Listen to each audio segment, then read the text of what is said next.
Hello everyone, this is the fourth everything you need to know about video. This is about Google Forms. It's a little bit shorter video this time because Google Forms has less features than most of the other Drive products. And if you want to stay tuned for more content, make sure to like this video and subscribe. And check out the product playlist of the videos that I published before, Google Docs, Sheets and Slides. So without any further ado, here's the video.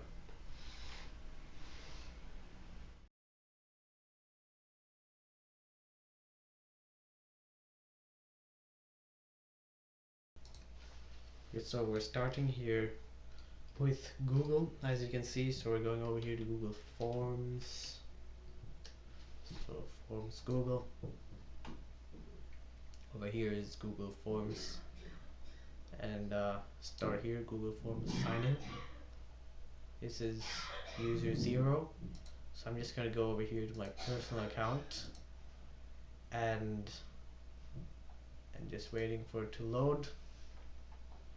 And over here you can see, as usual, there is a template gallery just like Google Docs, Sheets and Slides. There's always a template gallery when it comes to this, but for the purposes of this tutorial, let's select a basic blank form.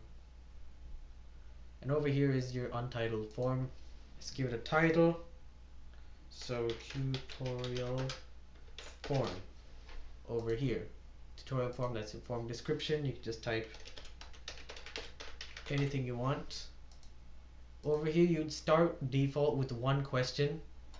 So let's say question 1. It would always end up as a multiple choice by default, but you can choose the type of question you have over here. Over here is short answer, which will end up like this. It's a very, very short answer. Here's a paragraph, long answer text. Here's multiple choice. You can add options. You can start here, add option, click there, or add other, which is like a fill all for everything. That's an example of a multiple choice question. Here is checkboxes. For the multiple choice question, you can only select one, but for the checkboxes, the user can select any number of these. Works similar to the multiple choice question. Drop down menu is if you have a very long amount of, it's basically similar to multiple choice, but except if you have a lot of options, you can select an option from a drop down menu. And preview, this would be like a drop down menu, like choose over here option 1 2 3 4 5, like that. And over here you can do a file upload, which will be, you can let users upload files to Drive. Say you're doing like a test or something, right? You would be able to upload a specific thing, say a photograph. You want the user to upload a photo, you can upload here. You can allow only specific file types. Over here you can select their maximum number of files and maximum file size, and this form can only accept up to 1 GB of files total. Over here is file upload. There's another one, linear scale, which you would do, you can choose the lowest option and the highest option. You can scroll up to 10, 1 to 10, 1 to 5, 0 to 10 actually, maximum. So let's see how it works over here. So lowest, highest. Over here, if I didn't mention this before, this button is the preview button. You can go check out how your form works. And over here you can see that's a scale.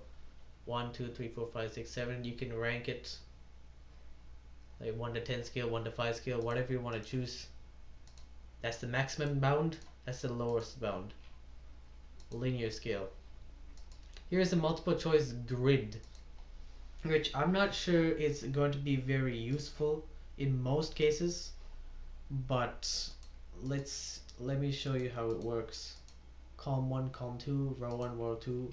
So let's see how it works. Preview, and this is how it works. So you would have to choose options like this. It only permits you to select one option per row. So there, you can have two parameters, say, I don't know, date and event or something, anything, parameter x-axis, parameter y-axis, you can select anything over here. That's multiple choice grid. And here's a checkbox grid. Pretty much the same thing, checkbox grid. And yeah, checkbox, you can do multiple options. Multiple choice, you can't do multiple options. Right. And when it comes to the grid options, there is a thing where you can do require response in each row.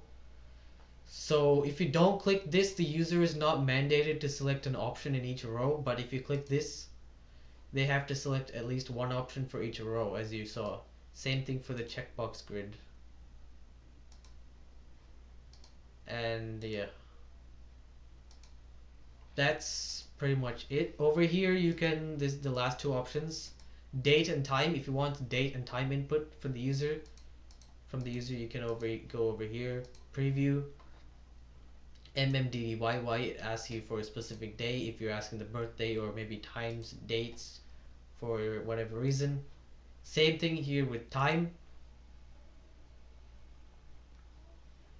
Yeah, so that's pretty much all of the question, all options you can do, but there are some things you can do with the questions over here. There is a menu over here, you can add question, pretty obvious. Import questions is a nice little feature. If you've made forms before on your other accounts, you can select a question from that form and import it into that question. Import questions. There you go. You imported a question from that form, but it has to be on the same Google account. Text over here, you can add a title and description if your form is particularly long. You can organize your questions, say section 2, and then you can add a description over here. This is the main form title and this is the section title. Image. You can add an image over here by uploading. You can add an image to, I don't know, say I select a random image and oh sure, it happens to be the omega symbol.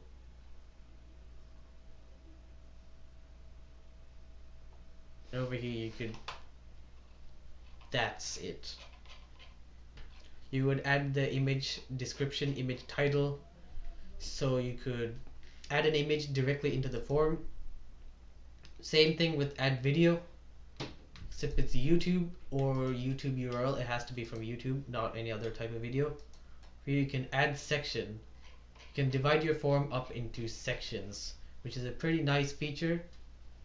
When you can, what you would be able to do is you would scroll all the way to the bottom and then you would have to go next, section 1, and then you would go down to section 2, next. So I'd select a random time like 3 o'clock, next, which is section 2, untitled section, next, and then you would submit. It's a pretty nice section. After section 1 you would have to continue to next section, section 2, untitled section. There you go. This would divide up your form if you want to the user to focus on one specific part at a time. And that's it, but this menu is pretty obvious. This, you can select the color, the header, you can put an image directly into the title over there. Theme color, you can select the theme like that. Background color, pretty obvious. Nice. Font style, formal, oh sure. And that is preview settings.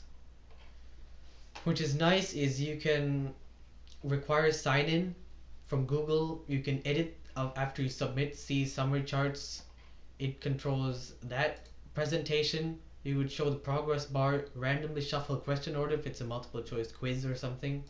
There'd be a confirmation message if you want to add one. If it's a quiz, you can turn this into like a grading system. You do make this a quiz and assign point values to each question. See, point values over here. Answer key. Add key and points. You would add the points by here. So that's pretty much it for Google Forms. And if you have any questions about Google Forms, please ask me in the comments section. I hope you found this video useful and have a nice day. Oh, wait a second, I forgot one last thing. Over here, if you once you send the quiz over here, you can send as a link. You can send the form as an email, you can send the form as a link, or you could embed code if you want to embed the form directly into your site. Over here, you can see insights of your quiz. You can see who answered what, and you can just fiddle around with the responses to get analytics, data analytics. Question 1, here question 2, you can organize by user response, user 1, user 2, etc. And aside from that, that's pretty much it. Over here you can send, and there should be a button here. Once you send out the form, make the link available, you can close the form too. And I apologize for the video length, but this was pretty much every feature that you can do in Google Forms, and I hope you found it useful. If you have any questions, concerns, comments, like I mentioned before, please put them in the comments section. I'll answer them as soon as possible. Thanks again, have a nice day, and stay tuned for more content.